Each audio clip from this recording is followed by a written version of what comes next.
L'engagement de la Banque mondiale à soutenir le développement de la Côte d'Ivoire a été réaffirmé au cours de cette audience.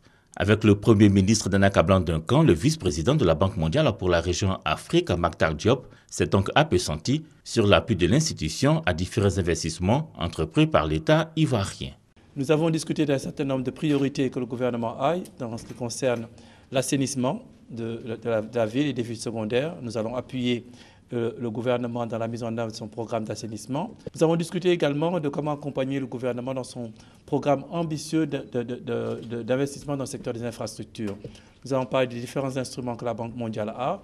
Nous voulons aider la Côte d'Ivoire à accéder de manière encore plus facile au guichet des ressources non concessionnelles qui permettront justement de financer ces projets d'investissement importants. Nous avons également parlé du secteur de l'énergie. Le gouvernement a un programme ambitieux d'augmentation, de doubler la production énergétique d'ici 2020. Et il s'agira pour nous d'aider le gouvernement dans le secteur de l'hydroélectricité et d'autres formes d'énergie. Le vice-président de la Banque mondiale pour la région Afrique s'est félicité des avancées du gouvernement ivoirien sur la route de l'émergence avec un taux de croissance de plus de 9% ces 2 dernières années. La Côte d'Ivoire, Mactar Diop l'a rappelé, bénéficie d'un taux de décaissement de plus de 50%, le plus élevé de la région Afrique francophone, dans le portefeuille de la Banque mondiale.